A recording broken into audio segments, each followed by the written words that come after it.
Cell cell wall में देखो क्या देखना है। पहले हम लोग देखे थे क्या, कल देखे थे प्लाज्मा मेम्ब्रेन और सेल मेम्ब्रेन, दोनों क्या होती है, सेम बात होती है। लेकिन आज क्या देखते हैं हमें, सेल वाल। तो हम जानते हैं सेल वाल का मतलब क्या होता है, आउटर कवर।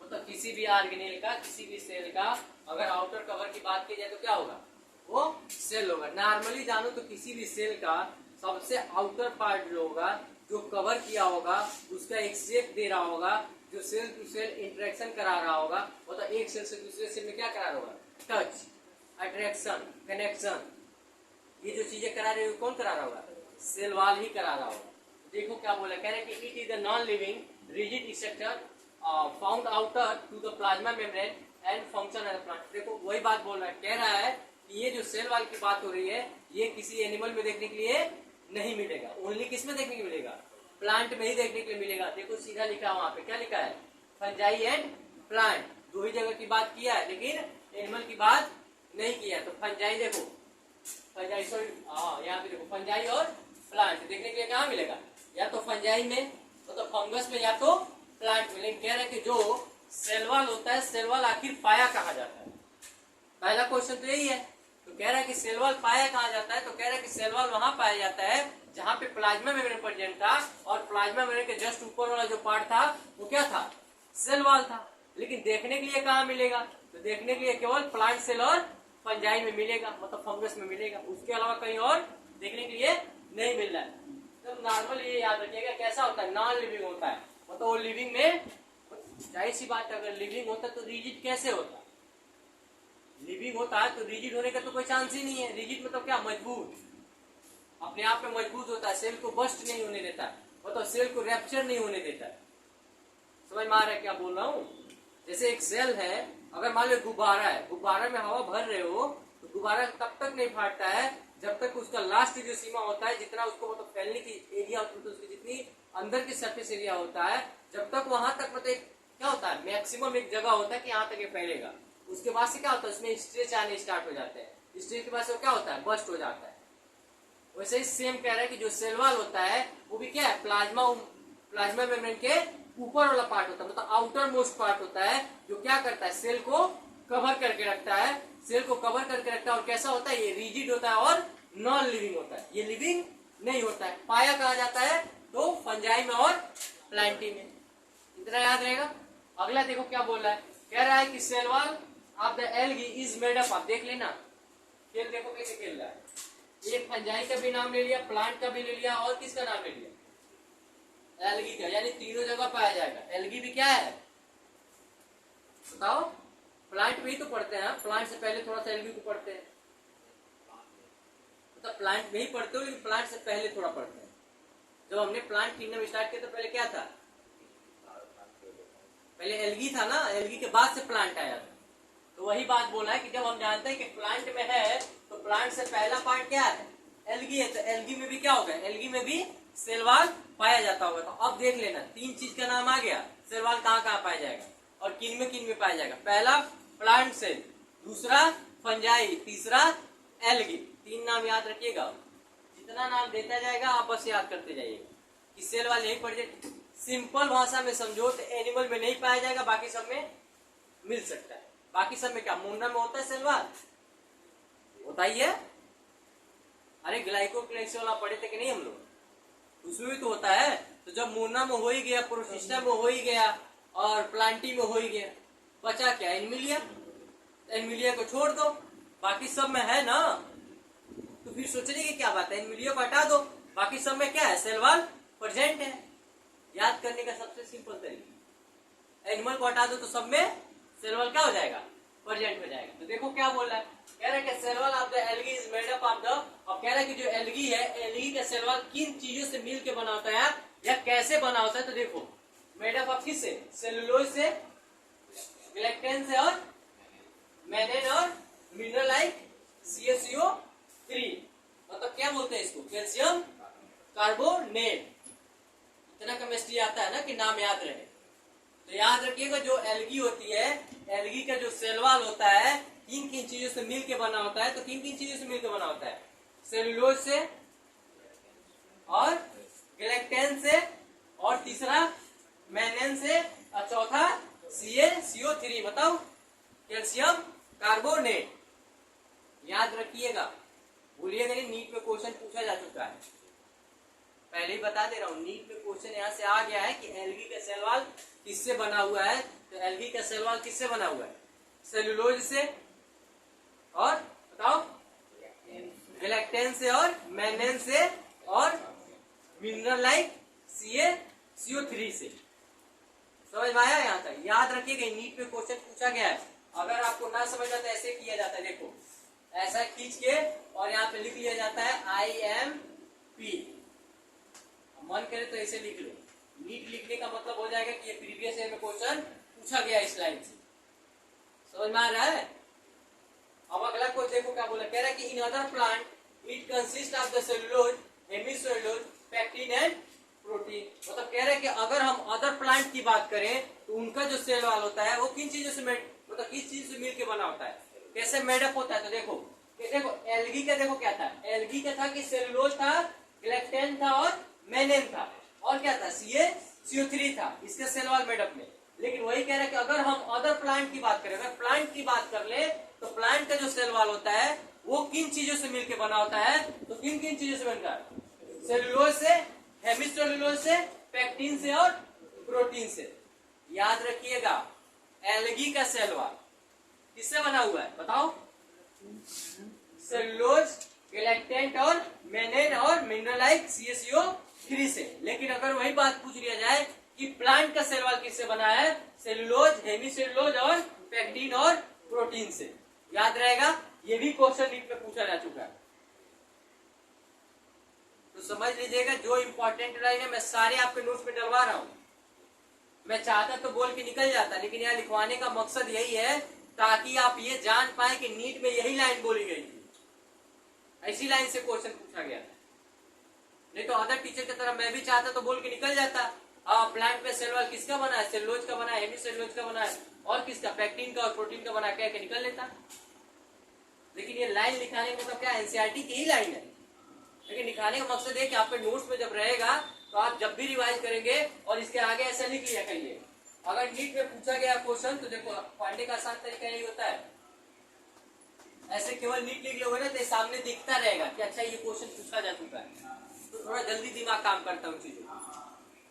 अब अगला देखो क्या बोला, कह रहा है कि cell wall of the young plant cell primary wall is the capable of the growth, it gradually dimension of the cell in the mature of the and the secondary wall is formed on the inner side toward the membrane। देखो क्या बोला, कह रहा है कि अगर हम एक प्लांट, यंग प्लांट को ले, यंग प्लांट मतलब अभी नया नया पौधा जो अभी ग्रो कर रहा हो, तो कह रहा है कि अगर हम यंग प्लांट की बात करेंगे तो उसमें जो सेल वॉल होता है वो सेल वॉल क्या कराता है, उसमें कैपेबल होता है किस चीज के लिए, ग्रोथ के लिए। मतलब एक यंग प्लांट की बात करें, अगर मान लो एक लड़का है तो लड़का भाई मतलब नॉर्मली एक बेबी है, अगर बेबी को देखा जाए तो ग्रोथ के लिए कैपेबल है ना, उसका हर एक सेल ग्रोथ के लिए कैपेबल है।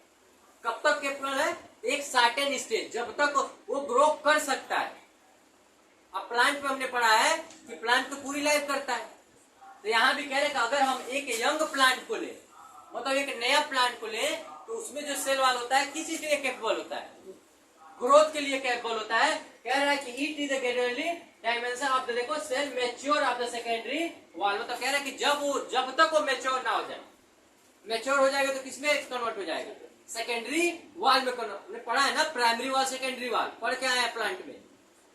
तो कह रहा है कि जब तक यंग प्लांट है तब तक सेल वॉल किसमें कैपेबल है, ग्रोथ कराने में कैपेबल है। लेकिन वही सेल वॉल जब क्या हो जाए, डायमेंशन में तो हो जाए, कंसिस्ट हो जाए, पुराना हो जाए, तो किसमें कन्वर्ट हो सकता है, सेकेंडरी वॉल। वही देखो क्या बोला है, सेकेंडरी वॉल। फिर कह रहा है कि is the form of the inner side, मतलब कह रहा है कि जो सेकेंडरी वॉल होता है वो कहाँ फॉर्म होता है, तो जब यंग प्लांट रहेगा तो उसकी जो सेकेंडरी वॉल होगी वो अंदर की तरफ फॉर्म होगी, इनर साइड की तरफ। जैसे अगर मान लो प्लांट का क्या है, अपर पार्ट है, तो ये अपर पार्ट जो सेल वॉल दिख रहा है ये कैपेबल है ग्रोथ के लिए। लेकिन कह रहा है कि इसी में जो मेच्योर होते जाएंगे, जो मेच्योर मतलब कहने मतलब कुछ सेल मेच्योर होंगे ना, तो जो मेच्योर होंगे किसको फॉर्म करेंगे, सेकेंडरी वॉल को फॉर्म करेंगे। तो कह रहे हैं कि सेकेंडरी वॉल कहाँ होगा, तो सेकेंडरी वॉल कहाँ होगा, इसके अंदर होगा, इनर साइड पे पाया जाएगा, ना कि आउटर साइड पे पाया जाएगा। समझ में आया क्या बोल रहा है, कोई इसमें कंफ्यूजन? कह रहा है किसी को टुवर्ड द मेम्ब्रेन मतलब कह रहे हैं कि उसी को क्या आप देखते होंगे, जो इनर साइड वाला होता है उसको हम क्या बोलते हैं, सेकेंडरी बोलते हैं, जो आउटर वाला होता है उसे प्राइमरी बोलते हैं। कहानी तो यही है। अब अगला देखो क्या बोला है, कह रहा है कि आपने देखा होगा, मैंने बताया था ना मिडिल लेमला, देखो आया कहानी की, क्या बोल रहा है, the middle lamella is the layer valley of the calcium pectate. ये क्वेश्चन भी नीट में पूछा जा चुका है, ये भी क्वेश्चन नीट में पूछा जा चुका है। मैंने 3 जगह दिखाया, एक जगह यहाँ पे, दूसरा जगह यहाँ पे, और तीसरा जगह यहाँ पे। जो मिडिल लेवल है वो किस चीज का बना होता है, उसका लेयर होता है किस चीज का होता है, कैल्शियम पेक्टेट का। यहाँ देखिएगा, ये भी नीट में क्वेश्चन पूछा गया है। देखो नीट में क्वेश्चन बाहरी से नहीं आता, आता है एनसीईआरटी से ही।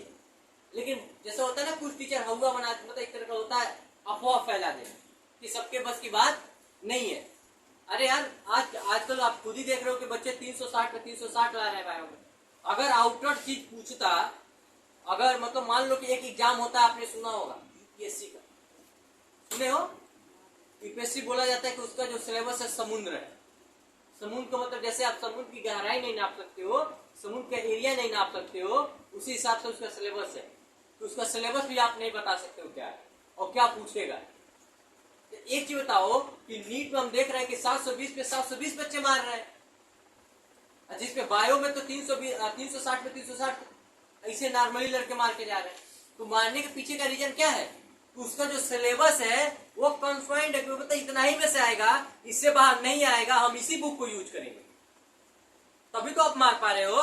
अगर आपको यूपीएससी की तरह रहता है कि भाई मुझे सिलेबस है ही नहीं है, मुझे मालूम ही नहीं कहां से पूछेगा, फिर सब पढ़ना पड़ता।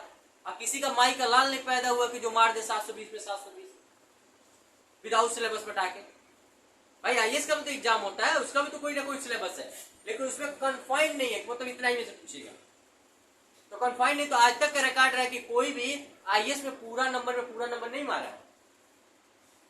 वहां पे शायद जो भी है, मतलब वहां पे शायद 250 या 300 नंबर का होता है एग्जाम आईएएस में। हाईएस्ट वहां पे जाता है तो 115 116 नंबर, उतना में सिलेक्शन लिया जाता है प्री का। क्या लिया जाता है, क्योंकि उसका सिलेबस ही मालूम नहीं है किसी को। सिलेबस तो मालूम है, देता तो है अपना सिलेबस, लेकिन अब वो सिलेबस के अंदर कितना सिलेबस है। यहाँ पे क्या है, हमें तो एनसीईआरटी में से ही पूछ रहा है ना, तो एनसीईआरटी से पूछ रहा है तो एनसीईआरटी से बाहर तो जाएगा नहीं। एनसीईआरटी से बाहर जाता तो क्या होता है, खुद तुम देखते हो कि बच्चे पहुंच जाते हैं सुप्रीम कोर्ट, ये गलत हो गया हमारे साथ, बोला गया था कि ये सिलेबस आएगा, कैसे ये आ गया। तो ये किसी भी टीचर के कहने में आप मत उलझिएगा, आएगा क्वेश्चन तो एनसीईआरटी से ही आएगा। तो आप लोग एनसीईआरटी छोड़ के आप बाहरी का फलाना का राइटर का बुक पढ़ लेते हो, तो इस फलाना का राइटर का बुक पढ़ लेते हो, तो इस कोचिंग का मॉड्यूल पढ़ लो। किसी कोचिंग और किसी का मॉड्यूल पढ़ने की जरूरत नहीं है। एनसीईआरटी पढ़ो, एनसीईआरटी की लाइन समझने की कोशिश करो, इससे बाहर एक क्वेश्चन नहीं दिखेगा आपको। आखिर एनसीईआरटी की तो लाइन दिखा रहा है, क्वेश्चन यहीं से तो दिखा रहा हूं, क्या कहीं बाहर से दिखाया हूं। आप पिछले 5 से 7 साल का पेपर उठा के देखिएगा, नीट से मतलब कहने को तो बायोलॉजी एनसीईआरटी से अगर एक क्वेश्चन बाहर दिख जाए आप, फिर हमारे पास ला के दिखाइएगा कि सर आपने गलत बोला था। बायो में तो मैं क्लियर बोल रहा हूं कि 100% का 100% क्वेश्चन एनसीईआरटी से ही आता है। तो किसी भी राइटर का, किसी भी टीचर का, कई टीचर होता है पीएचडी करा रहे हैं, मैं देख रहा हूँ यूट्यूब पे भी, तो बहुत सारे टीचर हैं जो पीएचडी करा रहे हैं बायो का। भाई हम पीएचडी करके करेंगे क्या। मेडिकल एग्जाम का मतलब ही होता है, मेडिकल बोलता है कि भैया हम आपका बस बेसिक टेस्ट ले रहे हैं, आपका बेसिक नॉलेज का टेस्ट ले रहे हैं, क्या कैसा है। पीएचडी तो हम कराने के लिए बैठे ही है मेडिकल कॉलेज में, आओ। वहां तो एक एक बुकें ऐसी है कि मतलब केवल कान के बारे में 4 बुकें पढ़नी है, नाक के बारे में केवल 4 बुकें पढ़नी है, पढ़ो। वहां तो पीएचडी कराने के लिए है ही है सर। तो आप यहाँ पीएचडी काहे करोगे, यहाँ उतना ही जानो जितना में नीट के एग्जाम में आज आपका नीट का एग्जाम क्लियर हो जाए और मेडिकल कॉलेज पहुंच जाओ। अब ये मत सोचना कि अरे ये टीचर तो बता रहा था यार, इसमें थोड़ा सा ये भी होता है, पढ़ाने के लिए तो बहुत कुछ है। अब बीएससी की चीजें इसमें डाल दो तो और बड़ी चीज हो जाएगी, एमएससी के डाल दो तो थोड़ा और बढ़ जाएगा, बढ़ेगा ना सिलेबस। इतना बताने की क्या जरूरत है, एग्जाम ही तुम्हारा होता है इंटर लेवल का, अब पीएचडी करने जा रहे हैं एमएससी लेवल का। तो इन सब चीजों में मत पढ़ना, बस जितना बता रहा हूं उतना पढ़ो। आपका एक भी क्वेश्चन नीट ऐसा नहीं है कि जो आपसे ना हो, इजीली होगा। देखो क्या बोला, कह रहा है कि मिडिल लेमड़ा, ये भी क्वेश्चन नीट में पूछा जा चुका है कि मिडिल लेमड़ा किस चीज से बना हुआ है, तो किस चीज से बना हुआ है, कैल्शियम पेक्टेट से। ये भी क्वेश्चन नीट में पूछा जा चुका है। कह रहा है कि it is the different of the neighbouring cell of the together. मतलब कह रहा है कि जो देखे होगे आपने मिडिल लेमड़ा होता है, देखे हो ना पत्ता, पत्ती देखे हो, उसका जो मिडिल लेमड़ा होता है इसे, तो क्या क्या होता है, आस पास के सेल को क्या करता है, कनेक्ट करके रखता है ना, टुगेदरिंग, ताकि ये फर्स्ट ना हो, तो मतलब आपस में निकल ना जाए कहीं। एक तरह से जैसे आपके बॉडी में वर्टिब्रल कॉलम है, वैसे ही लीफ में क्या है, मिडिल लेमड़ा, वो भी क्या करता है, पत्ती को सीधा रखने में हेल्प कराता है। समझ में आया क्या बोल रहा हूं? अब देखो कह रहा है कि cell wall in the middle lamella may be transverse by the plasmodesmata which connect to the cytoplasm and the neighbouring cell. मतलब देखो क्या कह रहा है, कह रहा है कि जो सेल वॉल होता है, किसमें, सेल वॉल और मिडिल लेमड़ा, ये दोनों चीजें होते हैं। कह रहा है कि मे बी तो हो भी सकता है और नहीं भी हो सकता है। मे बी का मतलब मालूम है ना, हो भी सकता है और नहीं भी हो सकता है। कह रहा है कि ये क्या है, plasmodesmata which connect of the cytoplasm and the neighbouring cell, मतलब किसी और भी सेल से जुड़ सकता है। मतलब कह रहा है कि जो मिडिल लेमड़ा है और सेल वॉल है, ये जरूरी नहीं है, मतलब हो भी सकता है और नहीं भी हो सकता है। वो किससे, प्लाज्मोडेस्माटा या साइटोप्लाज्म से जुड़ा भी रह सकता है और नहीं भी जुड़ा रह सकता है। इसके जगह पे दूसरे भी सेल से कॉन्साइड हो सकता है।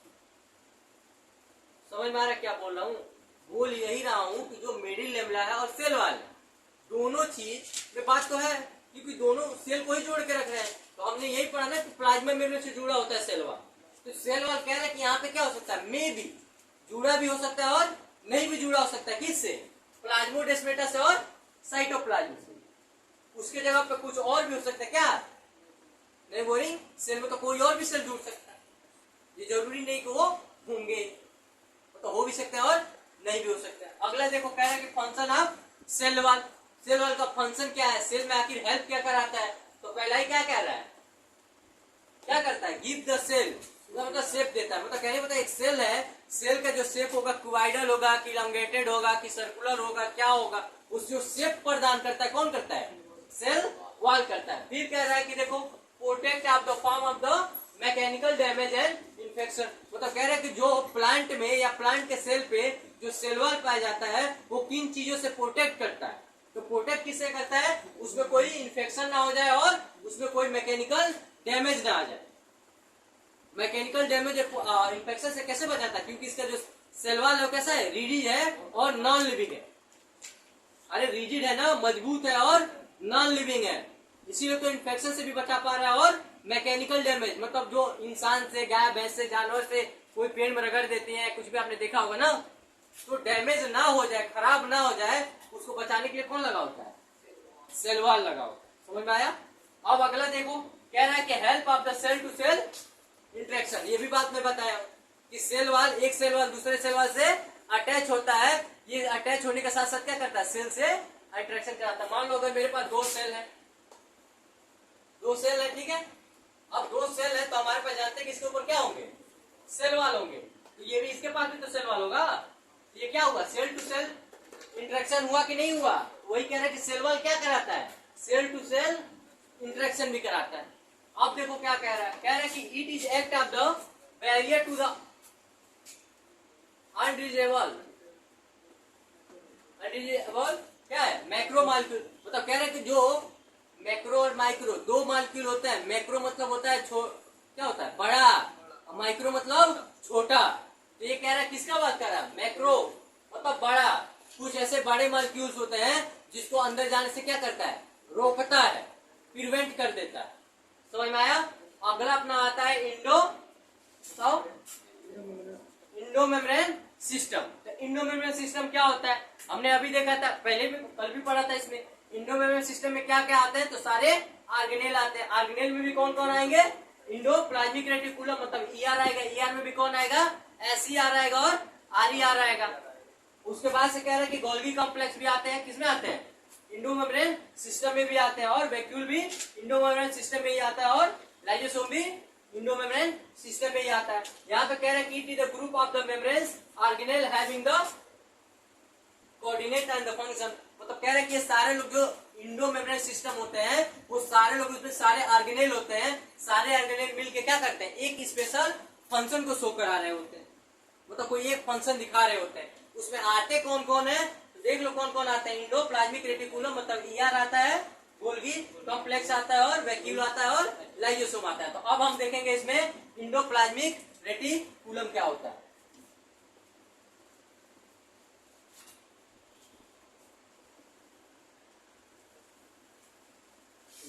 इंडोप्लाज्मिक रेटिकुलम में कह रहा है कि इंडोप्लाज्मिक रेटिकुलम पहले उसका शॉर्ट फॉर्म क्या होता है, ईआर होता है। इतना तो मैंने पहले ही बता दिया है। अब देखो क्या कह रहा है, कह रहा है कि इंडोप्लाज्मिक रेटिकुलम जो हम जानते हैं जिसका ईआर होता है, ईआर का कुछ शेप ऐसा ही दिखता है, कहानी यही होता है ईआर का। अब कह रहा है कि ईआर में भी देखो क्या दिक्कत है, कह रहा है कि these are the network of the tiny tubule structure of the structure in the cytoplasm. तो कह रहा है कि जो ईआर होता है वो क्या है, नेटवर्क है एक तरह का। नेटवर्क मतलब क्या, टीनी मतलब छोटे छोटे पार्ट में, क्या ट्यूब्यूल पार्ट में करता क्या है, तो देखो tubule structure and stretched in the cytoplasm. मतलब कह रहा है कि ये जो दिख रहा है आपको ये सब किसका पार्ट है, सब ईआर का ही पार्ट है, ईआर के अंदर ही ये सब चीजें आती है।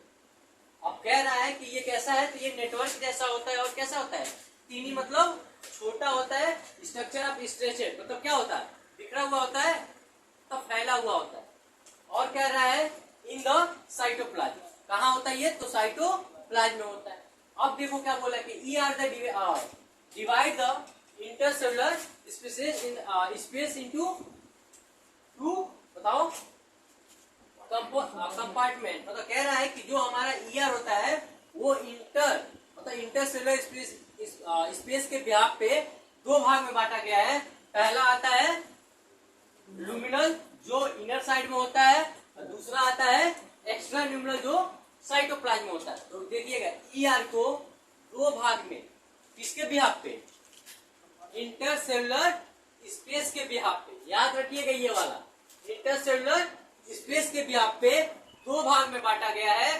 पहला क्या है, तो लुमिनल इनसाइड ईआर और एक्स्ट्रा ल्यूमिनल साइटोप्लाज्म। लेकिन फिर आता है कि ईआर को हम कितने टाइप में बांटते हैं, तो दो टाइप में बांटते हैं। पहला हमारा आता है रफ ईआर और स्मूथ ईआर। तो कह रहा है कि आपने ये फिगर देखा होगा, एनसीईआरटी का ही फिगर है। तो कह रहा है कि एक न्यूक्लियस का फिगर बनाया गया है, तो रफ किसको बोलते हैं और स्मूथ किसको बोलते हैं, याद रखिएगा। ईआर को इंटरसेलुलर स्पेस के बिहाफ पे दो भाग में बांटा गया है। एक नॉर्मल ल्यूमिनल के बिहाफ पे बांटा गया जो इनसाइड ऑफ ईआर है, लेकिन एक बांटा गया एक्स्ट्रा सेलुलर, सॉरी क्या है, एक्स्ट्रा ल्यूमिनल। तो ये क्या है, साइटोप्लाज्म में है, ये क्या है, तो इनसाइड द ईआर में। लेकिन वहीं पे देखो क्या बोला कि ईआर द टू टाइप, लेकिन ईआर भी कितने टाइप के हैं, टू टाइप के हैं। पहला जो है रफ इंडोप्लाज्मिक रेटिकुलम, दूसरा क्या है, smooth endoplasmic reticulum. Short form क्या होता है, तो आरईआर होता है, इसका एसईआर होता है। तो कह रहा है कि जो आरईआर होता है वो कराता क्या है, तो आरईआर क्या कराता है, पहले तो आप पहचान लो आरईआर किसको कहोगे। तो आरईआर देखो यहां से लेके, दिख रहा है ना ये वाला पार्ट, यहां से लेके यहां तक, ये जितना पार्ट है किसका है, आरईआर का। लेकिन यही यहां से लेकर और यहां तक का पार्ट किसका है, एसईआर का। मतलब स्मूथ और रफ। तो रफ और स्मूथ क्यों बोला गया, क्योंकि देखो इसमें सब क्या लगे हैं, छोटे छोटे स्टोन टाइप के लगे हुए। स्टोन नहीं है, क्या है, राइबोसोम है।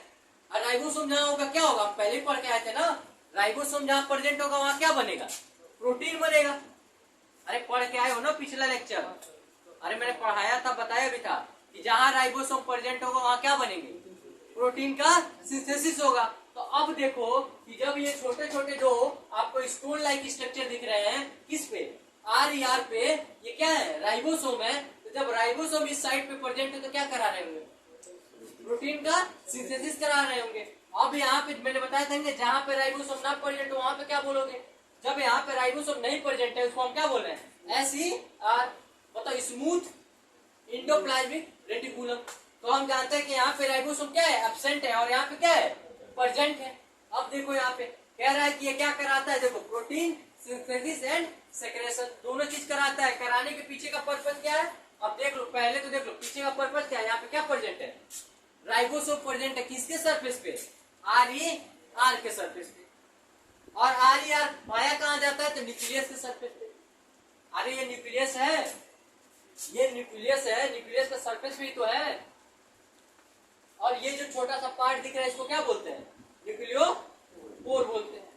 अब देखो क्या बोला है एससीआर में, कह रहा है कि यहाँ पे क्या होता है, राइबोसोम अब्सेंट होता है। तो जाहिर सी बात है यहाँ पे देखो कहीं राइबोसोम दिख रहे हैं, राइबोसोम कहाँ दिख रहे हैं, केवल आर में ही दिख रहे हैं, लेकिन एससीआर में दिख रहा है, नहीं दिख रहा है। तो यहाँ पे क्या कह रहा है, स्मूथ मतलब एससीआर। तो अगर एससीआर की बात किया जाए तो क्या यहाँ पे राइबोसोम प्रेजेंट होगा, नहीं होगा। फिर कह रहा है कि मेजर साइट, तो फिर कह रहा है कि ये कराता क्या है। आर के बारे में तो हमने देख लिया कि आर जो होता है प्रोटीन का सिंथेसिस कराता है, और कुछ चीजों का क्या कराता है, सिक्रेशन कराता है, कुछ चीजों को निकालता भी। तो कह रहा है कि आर प्रेजेंट कहाँ होता है, तो न्यूक्लियस के सरफेस पे प्रेजेंट होता है, और आर के सरफेस पे कौन प्रेजेंट होता है, तो राइबोसोम प्रेजेंट होता है। देखना बात कैसे बोला हूं, न्यूक्लियस के सरफेस पे कौन प्रेजेंट, आर के सरफेस पे कौन प्रेजेंट, राइबोसोम। मेरे भाई ये हो गया न्यूक्लियस, और न्यूक्लियस के सरफेस पे कौन आया, आर। अब आर के सरफेस पे कौन दिख रहे हैं, राइबोसोम। जहां राइबोसोम होगा वहां क्या बनेगा, प्रोटीन का सिंथेसिस कराएगा। तो कह रहा है कि आर जो होता है वो क्या करता है, प्रोटीन का सिंथेसिस कराता है और कुछ चीजों का सिक्रेशन कराता है। तो कह रहा है कि जो आर होता है वो कहां प्रेजेंट होता है, तो न्यूक्लियस के सरफेस पे प्रेजेंट होता है, लेकिन आर के सरफेस पे कौन प्रेजेंट होता है, तो राइबोसोम प्रेजेंट होता है। एससीआर के सरफेस पे कौन प्रेजेंट होता है, तो कोई नहीं प्रेजेंट होता है, क्योंकि वहां राइबोसोम अब्सेंट होता है। अगर ये भी क्वेश्चन आपसे पूछ लिया जाए कि एसईआर किसके सरफेस पे प्रेजेंट है, तो न्यूक्लियस के सरफेस पे प्रेजेंट है। कोई दिक्कत है क्या यहाँ तक सोचने में, यहाँ तक समझ में आ रहा है ना क्या बोल रहा हूं, ये भी तो इसी के सरफेस पे है। न्यूक्लियस के सरफेस पे कौन है, स्मूथ भी है और रफ भी है, लेकिन डिफरेंट कहाँ है, रफ के सरफेस पे राइबोसोम प्रेजेंट है, लेकिन स्मूथ के सरफेस पे राइबोसोम प्रेजेंट नहीं है। तो कह रहा है कि जब सरफेस स्मूथ वाले पे राइबोसोम प्रेजेंट नहीं है तो प्रोटीन का सिंथेसिस तो नहीं होगा। तो प्रोटीन का जब सिंथेसिस नहीं हो रहा है तो क्या बनाता है, किस चीज का सिंथेसिस कराता है, तो लिपिड का मैंने सुना था ना आपने, थायराइड। अरे मैंने कुछ बताया था, आप जो बॉडी बिल्डर होते हैं, जिम वालों को देखे हो, जिम वाले जो मसल बनाते हैं ना, वो सब क्या होता है, लिपिड के वो इंजेक्शन लेते हैं। इंजेक्शन में कौन सा, तो बताओ, यहाँ पे देखो लिखा गया है। इसीलिए बोला जाता है कि जब भी आप जिम करने जाएं तो स्टेरॉयड हार्मोन्स का इंजेक्शन ना ले, बॉडी बिल्डर बनने के चक्कर में, नहीं तो बाद में बहुत ज्यादा दिक्कत होगी, पूरी बॉडी खराब हो जाएगी आप। आजकल तो ये फैशन हो गया, सबसे महंगा फैशन है ये, मतलब प्रेजेंट टाइम का सबसे महंगा फैशन, मतलब फैशन जो बना है वो जिम वाले बॉडी बिल्डर वाले बनाया, तो सबसे ज्यादा खर्चा है। और सबसे बड़ा नुकसान यही है, वो जो जिम वाले होते हैं क्या करते हैं, स्टेरॉयड हार्मोन्स का इंजेक्शन लेते हैं अपने मसल को बढ़ाने के लिए, क्योंकि मसल दिखाना होता है। इसीलिए आप मतलब जिम जब भी करें, लेकिन स्टेरॉयड हार्मोन्स का सेवन या मतलब इसका टेबलेट भी चाहे इंजेक्शन भी ना ले, नेचुरल बना पाए तो अच्छी बात है, वरना अपना शरीर ना बेकार करे। ये हार्मोन्स लेने के कारण कई बार ऐसा भी देखने के लिए मिला है कि वो व्यक्ति कभी भी पेरेंट नहीं बन पाता।